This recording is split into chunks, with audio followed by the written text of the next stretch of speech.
rescapés des vaisseaux. Enfin, les 4 rescapés du vaisseau d'Ateras, plus un qu'ils ont ramassé en route. Et bon, je refais pas tout le résumé que je vous ai fait hier. Et juste que finalement, donc ils arrivent à construire une espèce de chaloupe au début de l'été pour continuer leur voyage vers le nord. Ils ont décidé qu'ils allaient pousser au nord, voilà, parce que c'est des oufs, ils sont comme ça. Donc ils avancent.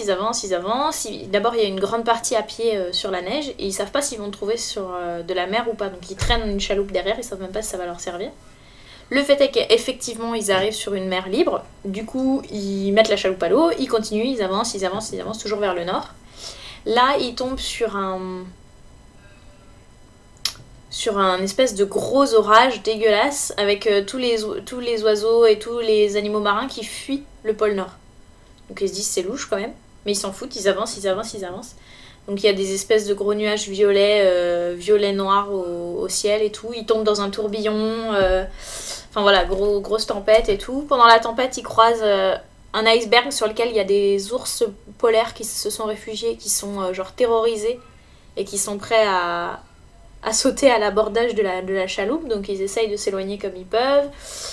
Ils se retrouvent de nouveau pris dans le tourbillon et au moment où la chaloupe est éjectée du tourbillon, jetée sur les côtes d'une espèce d'île volcanique, ils se rendent compte qu'il leur manque le capitaine Ateras, qui était à la barre de la chaloupe. Donc ils arrivent tous les 4 sur la chaloupe un peu fracassée au bord de l'île volcanique qui semble marquer le pôle Nord, qui est en pleine éruption. D'où l'orage, les nuages et les animaux qui fuyaient, quoi. Donc au début ils se désolent, un truc de malade, et ils se rendent compte que le chien se barre sur l'île à un moment donné et commence à flairer partout. Ils trouvent le corps d'Ateras. Au début ils pensent qu'il est mort, puis en fait il est juste complètement sonné. Et Ateras dit on appelle cette île l'île de la reine, et ce volcan le mont Ateras. Voilà. Et donc ils viennent d'arriver là, ils sont tout contents parce que c'est la fin de leur périple.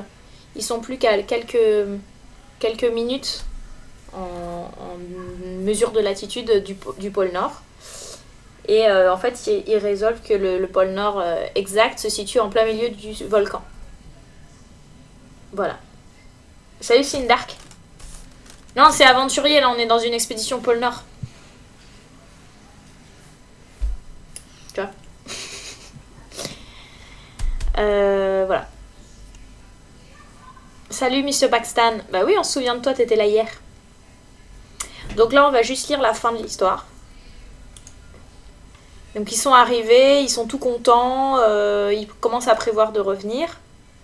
Ils ont élevé un cairn pour dire l'île de la reine. Non, pas les îles de la reine, l'île de la reine, tout court. Parce qu'ils l'ont trouvée, parce qu'ils veulent la dédier à la reine d'Angleterre en fait. Bon, j'y vais. Ça spoil. Non, je raconte la fin là. Normal. Chapitre 25. Le mont Ateras. Chacun s'arrangea de son mieux dans la grotte et y trouva le sommeil. Chacun sauf Ateras. Pourquoi cet homme extraordinaire ne dormit-il pas? Le but de sa vie n'était-il pas atteint? N'avait-il pas accompli les hardis projets qui lui tenaient au cœur? Pourquoi le calme plat ne succédit-il pas à l'agitation dans cette âme ardente? Ne devait-on pas croire que, ses projets accomplis, Ateras retomberait dans une sorte d'abattement et que ses nerfs détendus aspireraient au repos?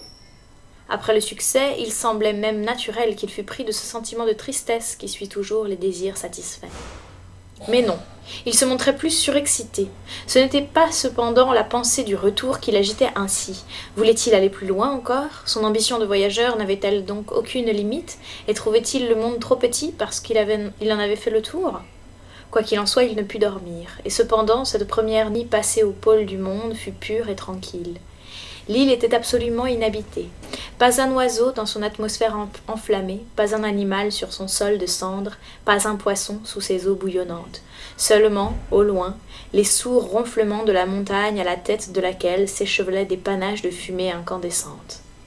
Lorsque Bell, Johnson, Altamont et le docteur se réveillèrent, ils ne trouvèrent plus Ateras auprès d'eux. Inquiets, ils quittèrent la grotte et ils aperçurent le capitaine debout sur un roc. Son regard demeurait invariablement fixé sur le sommet du volcan. Il tenait à la main ses instruments. Il venait évidemment de faire le relevé exact de la montagne. Le docteur alla vers lui et lui adressa plusieurs fois la parole avant de le tirer de sa contemplation. Enfin le capitaine parut comprendre. « En route, lui dit le docteur, qui examinait d'un œil attentif. En route, allons faire le tour de notre île, nous voilà prêts pour notre dernière excursion.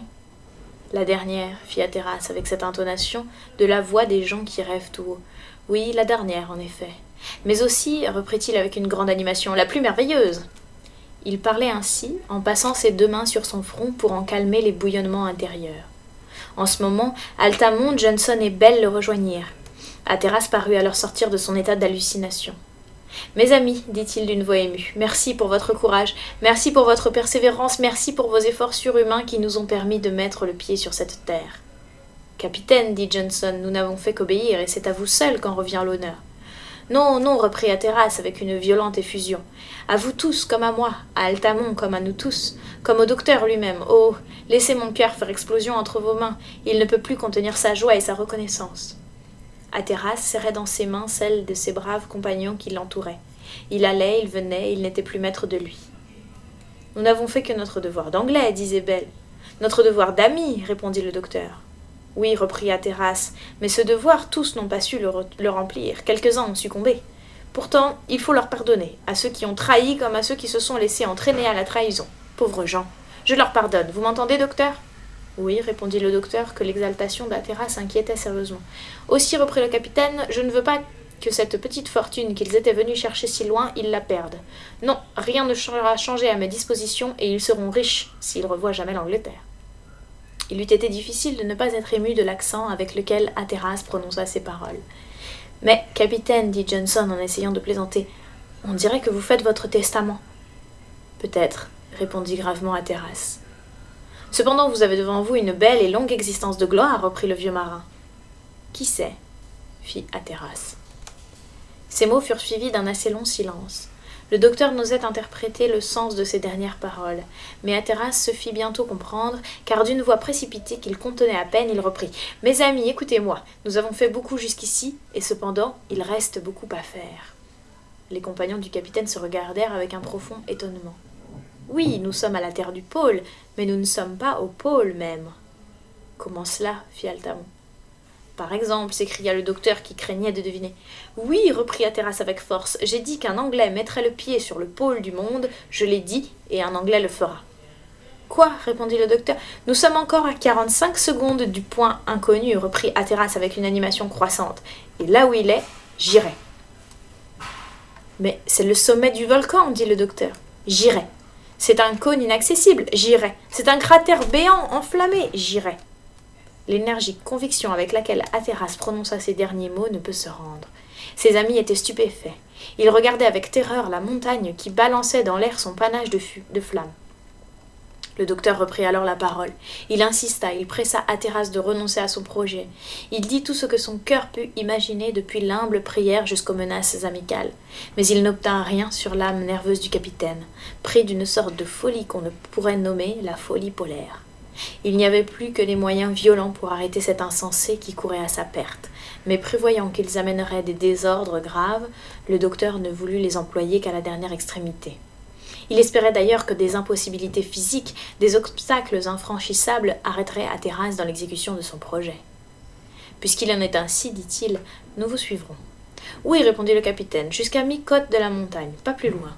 Ne faut-il pas que vous rapportiez en Angleterre le double du procès-verbal qui atteste notre découverte ?»« Si. »« Pourtant, c'est décidé, répondit Hatteras d'un ton inébranlable, et puisque les prières de l'ami ne suffisent pas, le capitaine commande. » Le docteur ne voulut pas insister plus longtemps, et quelques instants après, la petite troupe, équipée pour une ascension difficile et précédée de Duck, se mit en marche.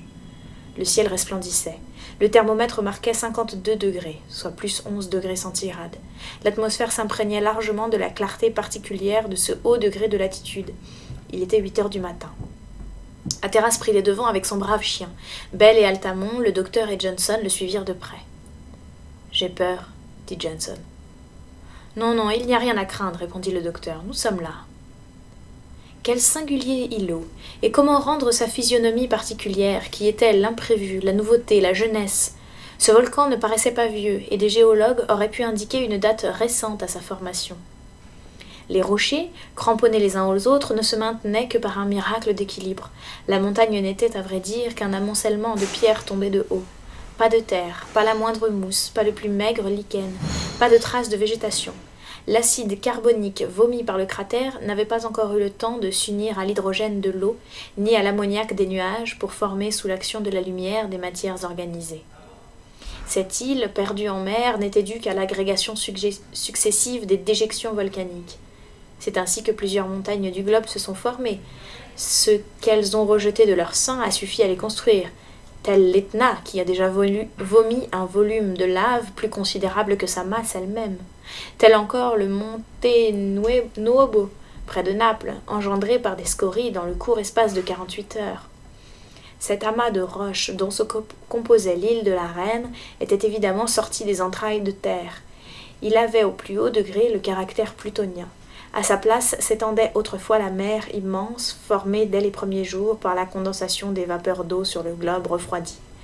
Mais, à mesure que les volcans de l'ancien et du nouveau monde s'éteignirent, ou pour mieux dire se bouchèrent, ils durent être remplacés par de nouveaux cratères ignivomes. En effet, on peut assimiler la Terre à une vaste chaudière sphéroïdale. Là, sous l'influence du feu central, s'engendrent des quantités immenses de vapeur, emmagasinées à une tension de milliers d'atmosphères et qui feraient sauter le globe sans les soupapes de sûreté ménagées à l'extérieur. Ces soupapes sont les volcans. Quand l'un se ferme, l'autre s'ouvre, et à l'endroit des pôles, où, sans doute par suite de l'aplatissement, l'écorce terrestre est moins épaisse, il n'est pas étonnant qu'un volcan se soit inopinément formé par le soulèvement du massif au-dessus des flots. Le docteur, tout en suivant Hatteras, remarquait ces étranges particularités. Son pied foulait un tuf volcanique et des dépôts ponceux faits de scories, de cendres, de roches éruptives semblables au syénite et au granit de l'Islande. Mais s'il attribuait à l'îlot une origine presque moderne, c'est que le terrain sédimentaire n'avait pas encore eu le temps de s'y former. L'eau manquait aussi. Si l'île de la Reine eût compté plusieurs siècles d'existence, des sources thermales auraient jailli de son sein, comme aux environs des volcans. Or, non seulement on n'y trouvait pas une molécule liquide, mais les vapeurs qui s'élevaient des ruisseaux de lave semblaient être absolument anhydres. Ainsi, cette île était de formation récente, et telle elle apparut un jour, telle elle pouvait disparaître un autre et s'immerger de nouveau au fond de l'océan. À mesure que l'on s'élevait, l'ascension devenait de plus en plus difficile. Les flancs de la montagne se rapprochaient de la perpendiculaire, et il fallait prendre de grandes précautions pour éviter les éboulements. Souvent, des colonnes de cendres se tordaient autour des voyageurs et menaçaient de les asphyxier, ou des torrents de lave leur barraient le passage.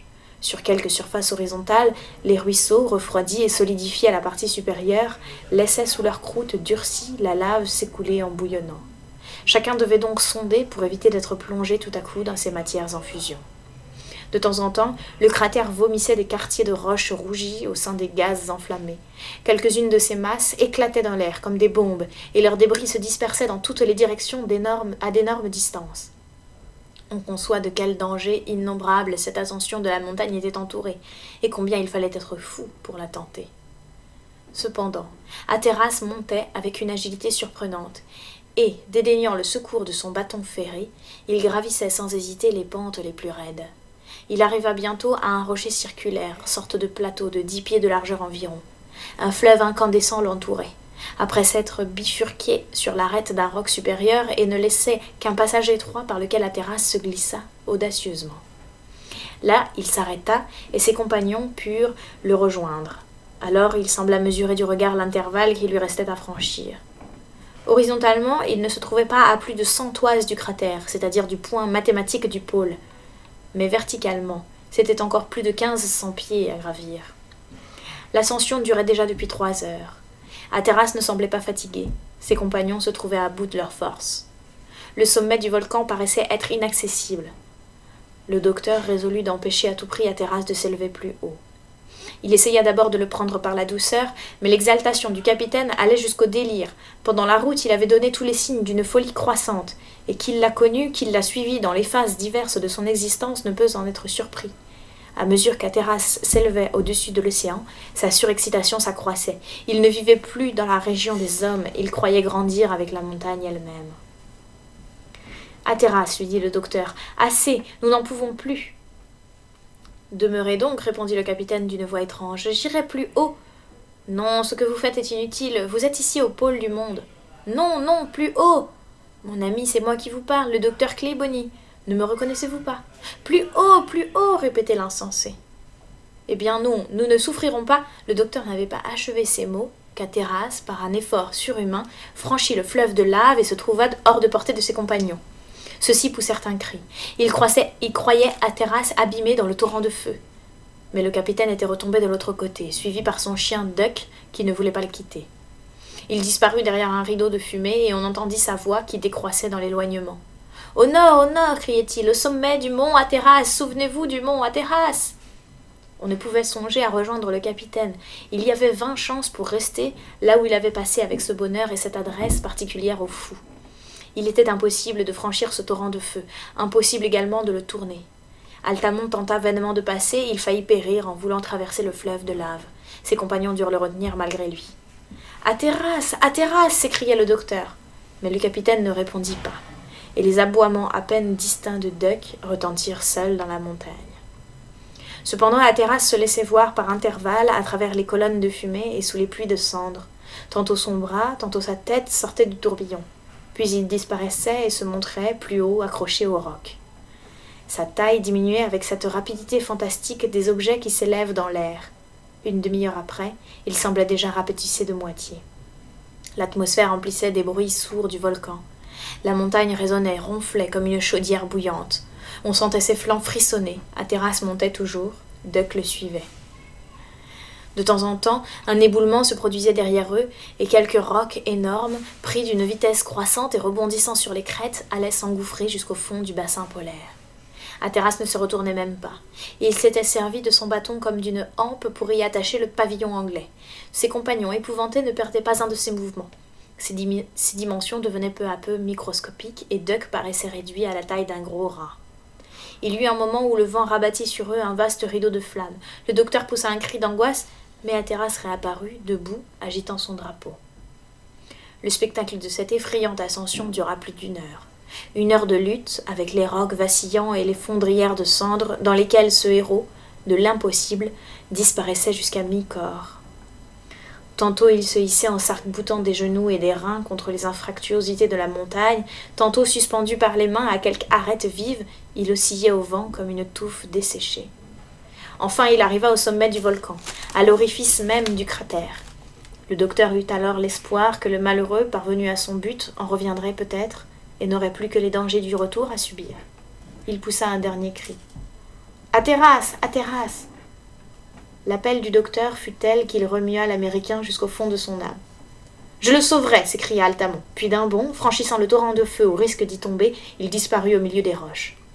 Claybonny n'avait pas eu le temps de l'arrêter.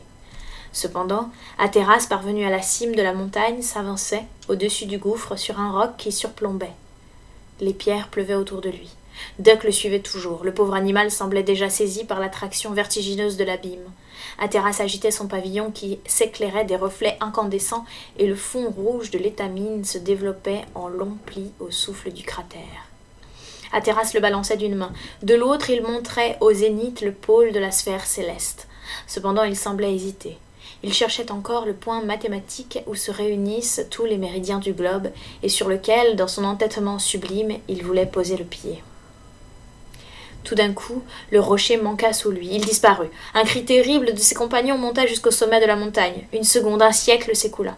Claybonny crut son ami perdu et enseveli à jamais dans les profondeurs du volcan.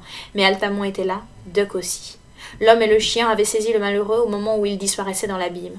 Hatteras était sauvé malgré lui, et 1 demi-heure plus tard, le capitaine du Forward, privé de tout sentiment, reposait entre les bras de ses compagnons désespérés.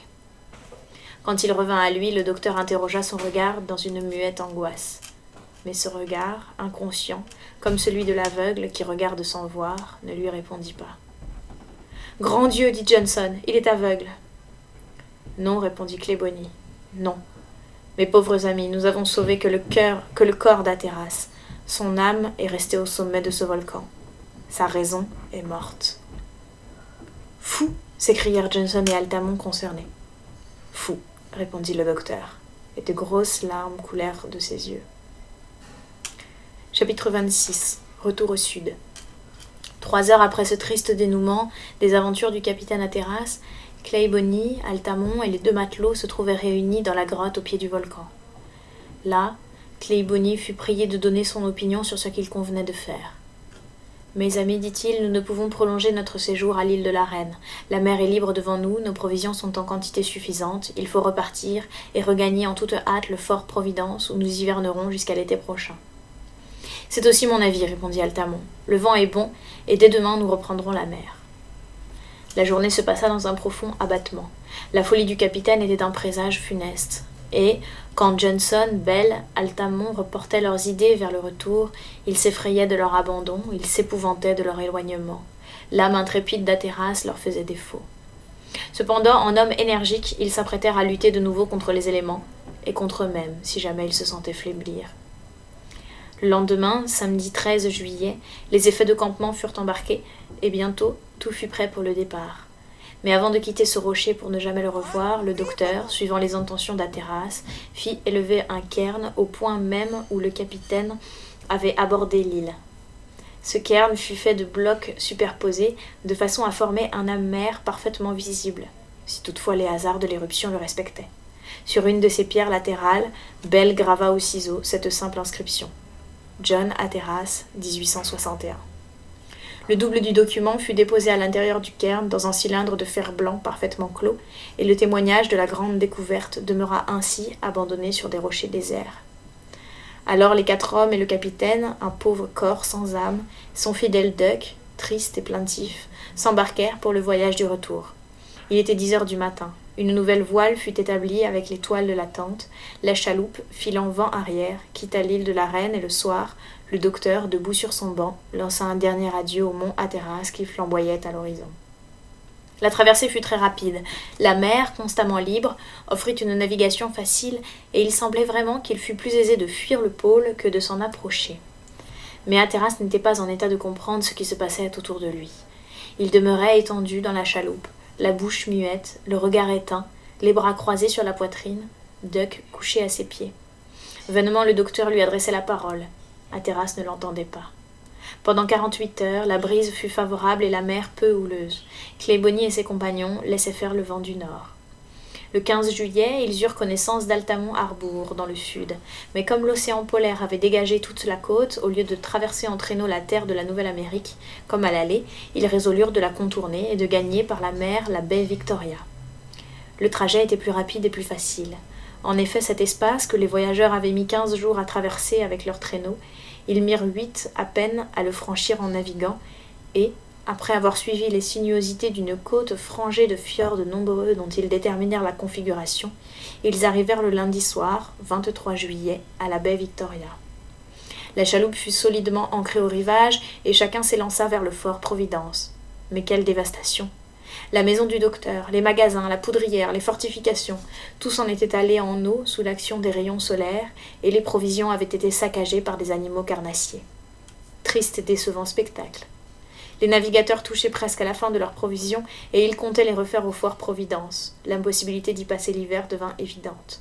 En gens habitués à prendre rapidement leur parti, ils décidèrent donc de gagner la mer de Baffin par le plus court. « Nous n'avons pas d'autre parti à suivre, dit le docteur. La mer de Baffin n'est pas à 600 miles. Nous pouvons naviguer tant que l'eau ne manquera pas à notre chaloupe, gagner le détroit de Jones, et de là les établissements danois. »« Oui, répondit Altamont, réunissons ce qu'il nous reste de provisions, et partons. » En cherchant bien, on trouva quelques caisses de pemmican éparses, çà et là, et 2 barils de viande conservée qui avaient échappé à la destruction. En somme, un approvisionnement pour 6 semaines, et de la poudre en suffisante quantité.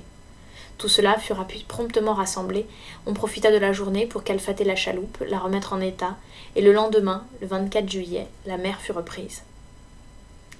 Le continent, vers le 83e degré de latitude, s'infléchissait dans l'est. Il était possible qu'il rejoigne des terres connues sous le nom de terre Grinnell, Ellesmere et le Lincoln septentrional, qui forment la ligne côtière de la mer Baffin. On pouvait donc tenir pour certain que le détroit de Jones s'ouvrait sur les mers intérieures, à l'imitation du détroit de Lancastre. La chaloupe navigua dès lors sans grande difficulté. Elle évitait facilement les glaces flottantes. Le docteur, en prévision de retard possible, réduisit ses compagnons à demi-ration de vivres. Mais, en somme, ceux-ci ne se fatiguaient pas beaucoup, et leur santé se maintint en bon état. D'ailleurs, ils n'étaient pas sans tirer quelques coups de fusil. Ils tuèrent des canards, des oies, des guillemets qui leur fournirent une alimentation fraîche et saine. Quant à leur réserve de liquide, ils la refaisaient facilement aux glaçons d'eau douce qu'ils rencontraient sur la route, car ils avaient toujours soin de ne pas s'écarter des côtes. La chaloupe ne leur permettrait pas d'affronter la pleine mer. À cette époque de l'année, le thermomètre se tenait déjà constamment au-dessous du point de congélation. Le temps, après avoir été souvent pluvieux, se mit à la neige et devint sombre. Le soleil commençait à raser de près l'horizon, et son disque s'y laissait échancrer chaque jour davantage. Le 30 juillet, les voyageurs perdirent de vue pour la première fois le soleil, c'est-à-dire qu'ils eurent une nuit de quelques minutes. Cependant, la chaloupe filait bien et fournissait quelquefois des courses de 60 à 65 miles à l'heure 60 à 65 miles par 24 heures, et on ne s'arrêtait pas un instant. On savait quelles fatigues à supporter, quels obstacles à franchir la route de terre présenterait, s'il fallait la prendre, et ces mers resserrées ne pouvaient tarder à se rejoindre. Il y avait de jeunes glaces reformées çà et là. L'hiver succède inopinément à l'été sous ces hautes latitudes. Il n'y a ni printemps ni automne.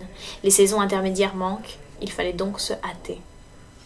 Le 31 juillet, le ciel étant pur au coucher du soleil, on aperçut les premières étoiles dans les constellations du zénith. À partir de ce jour, un brouillard régna sans cesse, qui gêna considérablement la navigation. Le docteur, en voyant multiplier les symptômes de l'hiver, devint très inquiet. Il savait quelles difficultés Sir John Ross éprouva pour gagner la mer de Baffin après l'abandon de son navire, et même le passage des terres tenté une première fois, cet audacieux marin fut forcé de revenir à son navire et d'hiverner une 4e année. Mais au moins il avait un abri pour la mauvaise saison, des provisions, du combustible. Si par malheur arrivait aux survivants du Forward, il leur fallait s'arrêter ou revenir sur leurs pas, ils étaient perdus. Le docteur ne dit rien de ses inquiétudes à ses compagnons, mais il les pressa de gagner le plus possible dans l'Est. Enfin, le 15 août, après 30 jours d'une navigation assez rapide, après avoir lutté depuis 48 heures contre les glaces qui s'accumulaient dans les passes, après avoir risqué 100 fois leur frêle chaloupe, les navigateurs se virent absolument arrêtés, sans pouvoir aller plus loin. La mer était prise de toutes parts et le thermomètre ne marquait plus en moyenne que 15 degrés au-dessus de zéro en Fahrenheit, soit moins 9 degrés centigrades. D'ailleurs, dans tout le nord et l'est, il fut facile de reconnaître la proximité d'une côte de ces petites pierres plates et arrondies que les flots usent sur le rivage. La glace d'eau douce se rencontrait aussi plus fréquemment. Altamont fit ses relevés avec une scrupuleuse exactitude. Il obtint 77 degrés 15 minutes de latitude, 85 degrés 02 de longitude. Ainsi donc, dit le docteur, voici notre position exacte. Nous avons atteint le Lincoln septentrional, précisément au cap Eden. Nous entrons par le détroit de Jones, et avec un peu plus de bonheur, nous l'aurions trouvé libre jusqu'à la mer de Baffin. Mais il ne faut pas nous plaindre. Si mon pauvre Hatteras eût rencontré d'abord une mer si facile, il fût arrivé rapidement au pôle, ses compagnons ne l'eussent pas abandonné, et sa tête ne serait pas perdue sous l'excès de ses plus terribles angoisses. Alors, dit Altamont, nous n'avons plus qu'un parti à prendre, abandonner la chaloupe et rejoindre en traîneau la côte orientale du Lincoln. Abandonner la chaloupe et rejoindre le traîneau, bien, dit le docteur. Mais au lieu de traverser le Lincoln, je propose de franchir le détroit de Jones sur les glaces et de gagner le Devon septentrional. Et pourquoi demanda Altalon. Parce que, plus nous nous approcherons du détroit de Lancastre, plus nous aurons de chances d'y rencontrer des baleiniers. Vous avez raison, docteur, mais je crains bien que les glaces ne soient pas encore assez unies pour nous offrir un passage praticable. Nous essayerons, répondit Claybonny. La chaloupe fut déchargée, Bell et Johnson reconstruisirent le traîneau, toutes ses pièces étaient en bon état. Le lendemain, les chiens y furent attelés et l'on prit le long de la côte pour gagner l'Icefield. Alors recommença ce voyage, tant de fois décrit, fatigant et peu rapide. Altamont avait eu raison de se défier de l'état de la glace, on ne put traverser le détroit de Jones. Il fallut suivre la côte du Lincoln. Le 21 août, les voyageurs, en coupant de biais, arrivèrent à l'entrée du détroit du glacier. Là, ils s'aventurèrent sur l'Icefield et le lendemain, ils atteignirent l'île Cobourg qu'ils traversèrent en moins de 2 jours au milieu des bourrasques de neige. Ils purent alors reprendre une route plus facile sur les champs de glace et enfin, le 24 août, ils mirent pied sur le Devon septentrional. Maintenant, dit le docteur, il ne nous reste plus qu'à traverser cette terre et à gagner le cap Warrender à l'entrée du détroit de Lancastre. Mais le temps devint affreux et très froid. Les rafales de neige, les tourbillons reprirent leur violence hivernale. Les voyageurs se sentaient à bout de force. Les provisions s'épuisaient et chacun dut se réduire au tiers de ration afin de conserver aux chiens une nourriture proportionnée à leur travail. La nature du sol ajoutait beaucoup aux fatigues du voyage. Cette terre du Devon septentrional était extrêmement accidentée. Il fallut franchir les monts trotteurs par des gorges impraticables et luttant contre tous les éléments déchaînés. Le traîneau, les hommes, les chiens faillirent y rester, et plus d'une fois le désespoir s'empara de cette petite troupe, si aguerrie cependant et si faite aux fatigues d'une expédition polaire. Mais, sans qu'ils s'en rendissent compte, ces pauvres gens étaient usés moralement et physiquement. On ne supporte pas impunément 18 mois d'incessante fatigue et une succession énervante d'espérance et de désespoir. D'ailleurs, il faut le remarquer, l'aller se fait avec un entraînement, une conviction, une foi qui manquent au retour.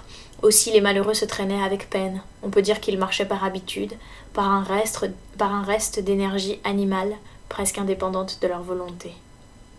Ce ne fut que le 30 août qu'ils sortirent enfin de ce chaos de montagne dont l'orographie des zones basses ne peut donner aucune idée, mais ils sortirent meurtris, à demi gelés. Le docteur ne suffisait plus à soutenir ses compagnons et il se sentait défaillir lui-même. Les monts trotteurs venaient aboutir à une plaine convulsionnée par le soulèvement primitif de la montagne. Là, il fallut absolument prendre quelques jours de repos. Les voyageurs ne pouvaient plus mettre un pied devant l'autre. 2 des chiens d'attelage étaient morts d'épuisement. On s'abrita donc derrière un glaçon, par un froid de 2 degrés au-dessous de zéro, soit moins 19 degrés centigrades. Personne n'eut le courage de dresser la tente. Les provisions étaient fort réduites, et malgré l'extrême parcimonie mise dans les rations, celles-ci ne pouvaient durer plus de 8 jours. Le gibier devenait rare et regagnait pour l'hiver de moins rudes climats. La mort par la faim se dressait donc, menaçante, devant ses victimes épuisées. Altamont, qui montrait un grand dévouement et une véritable abnégation, profita d'un reste de force et résolut de procurer par la chasse quelque nourriture à ses compagnons. Il prit son fusil, appela Duck et s'engagea dans les plaines du nord. Le docteur, Johnson et Bell le virent s'éloigner, presque indifféremment. Pendant 1 heure, ils n'entendirent pas une seule fois la détonation de son fusil, et ils le virent revenir sans qu'un seul coup n'eût été tiré, mais l'Américain accourait comme un homme épouvanté. « Qu'y a-t-il » lui demanda le docteur. « Là-bas, sous la neige » répondit Altamont avec un accent d'effroi, en montrant un point à l'horizon. « Quoi ? Toute une troupe d'hommes ? Vivants ? Morts ? Gelés ? Et même... L'Américain n'osa achever sa pensée, mais sa physionomie exprimait la plus indicible horreur. Le docteur, Johnson, Bell, ranimés par cet incident, trouvèrent le moyen de se relever et se traînèrent sur les traces d'Altamont vers cette partie de la plaine qu'il indiquait du geste. Ils arrivèrent bientôt à un espace resserré au fond d'une ravine profonde, et là, quel spectacle s'offrit à leur vue. Des cadavres, déjà raidis, à demi enterrés sous ce linceul blanc, sortaient çà et là de la couche de neige. Ici un bras, là une jambe, plus loin des mains crispées, des têtes conservant encore leur physionomie menaçante et désespérée. Le docteur s'approcha, puis il recula, pâle, les traits décomposés, pendant que Duck aboyait avec une sinistre épouvante. « Horreur, horreur !» dit-il. « Eh bien ?» demanda le maître équipage. « Quoi ? Vous ne les avez pas reconnus ?» fit le docteur d'une voix altérée. « Que voulez-vous dire ? » « Regardez !» Cette ravine avait été naguère le théâtre d'une dernière lutte des hommes contre le climat, contre le désespoir, contre la faim même, car, à certains restes horribles, on comprit que les malheureux s'étaient repus de cadavres humains, peut-être même d'une chair encore palpitante, et parmi eux, le docteur avait reconnu Chandon, Ben, le misérable équipage du Forward. Les forces firent défaut, les vivres manquèrent à ces infortunés, leur chaloupe fut brisée probablement par les avalanches ou précipitée dans un gouffre, et ils ne purent profiter de la mer libre. On peut supposer aussi qu'ils s'égarèrent au milieu de ces continents inconnus. D'ailleurs, des gens partis sous l'excitation de la révolte ne pouvaient être longtemps unis entre eux de cette union qui permet d'accomplir de grandes choses. Un chef de révolté n'a jamais qu'une puissance douteuse entre les mains. Et sans doute, Chandon fut promptement débordé. Quoi qu'il en soit, cet équipage passa évidemment par 1000 tortures, 1000 désespoirs, pour en arriver à cette épouvantable catastrophe. Mais le secret de leur misère est enseveli avec eux pour toujours dans les neiges du pôle. « Fuyons, fuyons !» s'écria le docteur. Et il entraîna ses compagnons loin du lieu de ce désastre. L'horreur leur rendit une énergie momentanée, ils se remirent en marche. À quoi bon s'appesantir sur les maux qui frappèrent sans relâche les survivants de l'expédition? Chapitre 27. Conclusion. Eux-mêmes, ils ne purent jamais retrouver dans leur mémoire le souvenir détaillé des 8 jours qui s'écoulèrent après l'horrible découverte des restes de l'équipage. Cependant, le 9 septembre, par un miracle d'énergie, ils se trouvèrent au cap Horsburg, à l'extrémité du Devon septentrional. Ils mouraient de faim. Ils n'avaient pas mangé depuis 48 heures, et leur dernier repas fut fait de la chair de leur dernier chien esquimau. Bell ne pouvait aller plus loin, et le vieux Johnson se sentait mourir. Ils étaient sur le rivage de la mer de Baffin, pris en partie, c'est-à-dire sur le chemin de l'Europe. À 3 miles de la côte, les flots libres déferlaient avec bruit sur les vives arêtes du champ de glace. Il fallait attendre le passage problématique d'un baleinier. Combien de jours encore? Mais le ciel prit ces malheureux en pitié, car le lendemain, Altamont aperçut distinctement une voile à l'horizon. On sait quelles angoisses accompagnent ces apparitions de navires, quelle crainte d'une espérance déçue. Le bâtiment semble s'approcher et s'éloigner tour à tour. Ce sont des alternatives horribles d'espoir et de désespoir, et trop souvent, au moment où les naufragés se croient sauvés, la voile entrevue s'éloigne et s'efface à l'horizon. Le docteur et ses compagnons passèrent par toutes ces épreuves. Ils étaient arrivés à la limite occidentale du champ de glace, se portant, se poussant les uns les autres, et ils voyaient disparaître peu à peu ce navire sans qu'il eût remarqué leur présence. Ils appelaient, mais en vain. Ce fut alors que le docteur eut une dernière inspiration de cet industrieux génie qui l'avait si bien servi jusqu'alors.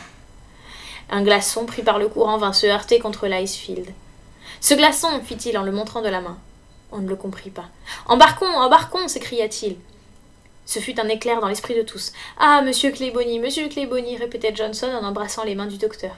Bell, aidé d'Altamont, courut au traîneau. Il en rapporta l'un des montants, le planta dans le glaçon comme un mât et le soutint avec les cordes. La tente fut déchirée pour former tant bien que mal une voile. Le vent était favorable, les malheureux, abandonnés, se précipitèrent sur le fragile radeau et prirent le large. 2 heures plus tard, après des efforts inouïs, les derniers hommes du Forward étaient recueillis à bord du Hans Christian, baleinier danois, qui regagnait le détroit de Davis. Le capitaine reçut en homme de cœur ces spectres qui n'avaient plus d'apparence humaine.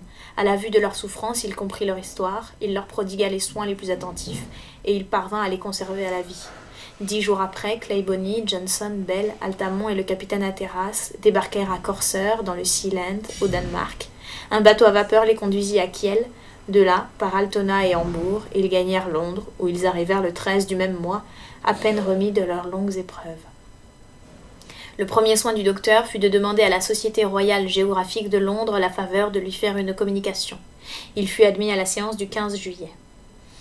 Que l'on imagine l'étonnement de cette savante assemblée, et ses hurrahs enthousiastes après la lecture du document d'Hatteras. Ce voyage, unique dans son espèce, sans précédent dans les faces de l'histoire, résumait toutes les découvertes antérieures faites au sein des régions circumpolaires.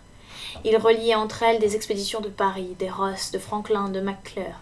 Il complétait, entre le 100e et le 115e méridien, la carte des contrées hyperboréennes, et enfin, il aboutissait à ce point du globe inaccessible jusqu'alors, au pôle même. Jamais, non jamais nouvelle aussi inattendue n'éclata au sein de l'Angleterre stupéfaite. Les Anglais sont passionnés pour ces grands faits géographiques, ils se sentirent émus et fiers, depuis le lord jusqu'au cockney, depuis le prince marchand jusqu'à l'ouvrier des docks. La nouvelle de la grande découverte courut sur tous les fils télégraphiques du Royaume-Uni avec la rapidité de la foudre. Les journaux inscrivirent le nom d'Hatteras en tête de leur colonne, comme celui d'un martyr, et l'Angleterre tressaillit d'orgueil. On fêta le docteur et ses compagnons qui furent présentés à sa gracieuse majesté par le lord grand chancelier en audience solennelle.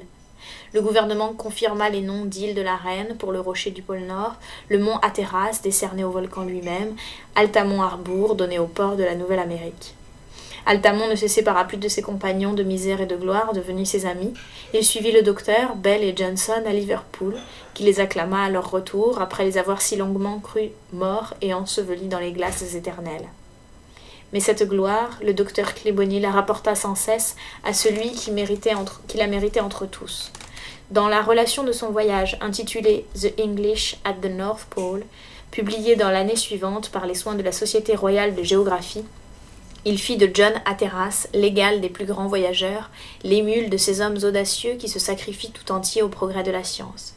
Cependant, cette triste victime d'une sublime passion vivait paisiblement dans la maison de santé de Stane Cottage, près de Liverpool, où son ami le docteur l'avait installé lui-même.